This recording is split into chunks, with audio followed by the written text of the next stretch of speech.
Hi all. So this is Angular 22 tutorial. So we almost completed all the basic thing, right? So starting with the installation, component, data binding, and in last episode we have seen signal also. Why signal I have explained because we had to see the signal form. So we completed template form and reactive form. API call is pending, but the basic of template and the reactive form we completed. Then we saw signal. Okay, what is signal? How do you create a signal? What is the need of signal? How to update? How to read the signal? Now after this, I'm going to explain signal-based form. Now in Angular 22, signal-based forms are stable. So production ready. You can use it in your project, right? In the previous version, it was in the beta testing, right? So things were changing, syntax were changing, but now it is stable, right? Now let's see what is signal-based form and how do you do it. Just close. Okay, so same project we are following. Again, if you are new to my channel, please do like and subscribe. In video description, you will be finding a link of my WhatsApp group. You can join that, right? Let's move ahead now. So I will create one more component. So again, in the component folder, we have to create it. So let's open a terminal, ng generate component signal form example. So once you create the component, next thing you have to create the routes. So let me copy, paste signal form, and here signal exam. Sorry, form example. So we created a route. Then again in the navigation, we need to add one more link. So let's copy, paste it, and whatever the route you specified, that you need to give it over there in router link so that we can navigate. Signal form. Let's save. Let's save and let's check it one more time if you are able to access it. Something is wrong. Save and save. Student form does not exist on Signal Basic. Let me check where I'm using six student form. Nothing is there. Okay, sorry. Save now. So if I click on it, you can see my component is getting rendered. Now, so as Angular team is getting rid of zone.js, so zoneless application we are already moved in from Angular 21. Now this is 22, so obviously zoneless application, right? We don't have zone.js into the picture. So signal becomes very important, right? Because zone.js is not there whenever you are asynchronous, you have some asynchronous code, UI is not updating. So if you have a signal, UI will update. That we have seen in last episode. Now how to create a signal based form? Okay, let's take an example of, let's say, student form. Signal form example.ts and .html. Let me open it side by side. Now, first we have to create a signal. What type of object you are going to have, right? So let's say you are working on a task and API expect some or employee object, okay? So what I need to do first, I need to create an employee signal. So employee model is equal to signal round bracket, and what things you have it in model that you need to specify. Let's say EMP name, then you have EMP city,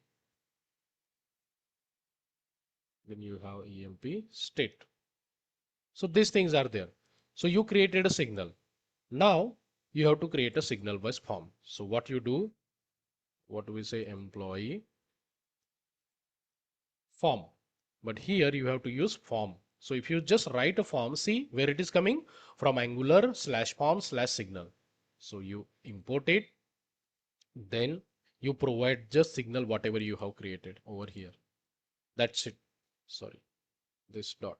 So this is your signal based form. Pretty easy, right? When you compare with reactive form, you create a model, you decide what things you are going to have in your form, and you provide that signal over here in the form. So here you got a signal based form. See, it is showing it also, what fields you have. Okay. Now, so you created a signal form. Now what it comes to the HTML, right? So let me quickly create all three. Here, let's say we have a text box, input type tag, placeholder. Let's say this will be for name, just like that. Three text box we will have. Then this will be your city and your state, right? So in our employee form, we said three fields are there. So respective three fields we have created. Then let's say after that row and dot call for I need a button to save. Save. Okay. Now you created an employee form. Now field. What are the fields you have said that you need to bind it on the respective text box also, that only whenever text box value get changed, that value gets stored to your particular form, right? So for that, you need to import form field. This is coming from your signal. See, form signal, form field. So these are the two imports you are going to need. Now, in template form, you use ng mod. In reactive form, you use form controller name. Here you use form field. It will be property binding. And then here you can bind employee form dot, sorry, it's a signal dot, what value you have. Sorry, not like directly, but why it was not suggesting employee form dot emp name, because we didn't strongly type or what? Employee form. So it is not suggesting because here we didn't provide any proper data type. So that's why it is not suggesting. Okay. So your form field, your form name dot what field is you are going to bind. Okay. Here also same thing. Form field equal to employee form dot what thing? Employee city. The field name you will bind it over here. Last, form field equal to employee form dot your emp city, whatever the field name you have. Okay, that's it. So you create an employee form. So first you create a signal of whatever the field you are going to have. Then you initialize your signal form with form, and you pass the signal value. Then this is your form, and this you bind it to the respective element. Now one click of save, because you cannot pass a signal to the API. You need a object, right? So how do you get an object? On save emp. Let's create this function. Okay. Now here constant form value is equal to this dot your employee form. This dot employee form. Employee form is a, what do we say? Signal, right? So dot value. Wait, sorry, I'm making mistake. Dot value as a signal. LUE. Employee form also we have to access it as a signal, I think. Dot value also as a signal. Okay, everything is signal now. Let me add a debugger over here. Let's save and let's check it now. Okay, so we have got three respective text box. Let's try opening it. So if I provide Chetan, city, let's say Pune, state MAH, Maharashtra. On click of save, our function will call. On click of save, if you hover on it, see, you got an object. You got an object. Just like in template form also we were getting object. In reactive form dot value you were extracting the object. Just like that over here. Employee form. Again, employee form is a signal based form. So you will access it as a method. Dot value. Everything from your signal based form is the signal only. So everywhere round bracket parenthesis will be there. And you got object. Now this object you can pass it to your API call. So this is very basic of your signal based form. So you create a signal with what number of field you have, then you use a form to initialize the signal and you provide a signal inside that. Then you bind particular property with the form field. And this is how you get the object from the signal based form. Now comes validation. How do you do the validation? So when you create the form, here only you have to specify the validation. So you can name anything. So but normally we schema we say arrow function. Now here you provide all the validation. Let's say, now how do you provide the validation? Different types of validation we have: required, min length, pattern, max, right? So let's say required. This is your first validation.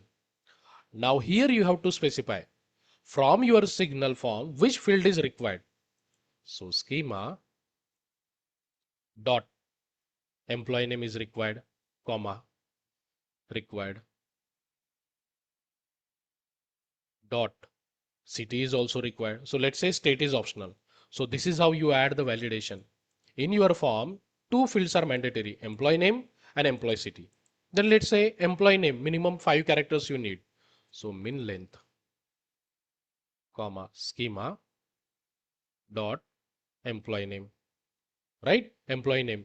How many characters minimum? Let's say 4 character minimum. See over here, you can see the constructor what it expect. Then, for every different validation, you should have a different message also. So here only you can specify the message also. Message, here we will say minimum 4 characters needed. Okay. Here we can specify different message. Let's say name is required. On city, you can have a different message. Your city is required. This is your validation. Because if you don't have a way of writing like this, so, it's something new. It's a new form, so obviously we will take time to get used to it. But this is how you write the validation. Okay. We have seen template form. There also we have seen the validation. In template form, we add the validation rule in the HTML itself. Then we have seen reactive form. In reactive form, when you declare the form, there only you add the validation. So it is like that same. So where you are creating the signal based form, there only you are adding the validation. Okay. Now, so how do you show the validation error now? Right? So let's say this is your text box. So after this text box, you need to show the validation. So at the rate if round bracket, that touch dirty and everything what we do same like that. So student form, sorry, employee form, then name property. So what is that? Employee name, your field name dot touched. See, properties are coming again. Everything is signal itself, round bracket. So you are checking if your property is touched or not. Okay. Now inside this, you need to show the respective error, right? So for that, errors is also array. Okay, so we have to use, because as we say na, on employee name we have two validation, min length and required. So error is nothing but an array we get. So how do you access that? At the rate for loop. Now employee form dot emp name. Why it's not coming? Yeah, emp name dot errors. See, okay, and you want to track it by item or anything, that will also work. Then inside this, here you will show the messages. So item dot messages. Okay, let me show you now. So this is how you extract the validation. First you add that if user has touch or not, that normally we have seen in employee. uh, I think I forgot to explain it. Let me check the code. So sorry if I have forgot. No, yeah, I forgot over here. So here also we can add that touch block. Okay, anyway, when we start the API integration, I will explain it also. Okay, but in template and reactive, both of the form you have that touch property. If user has touched the text box or not, you don't want error to be shown at once the form load na. So for that we check if user is not touched, we won't trigger the validation like that. Okay, so just like this, for city also we have some validation. So here emp city will be there. That's it. Okay, let's check it. Did we add any validation, or what we will do now?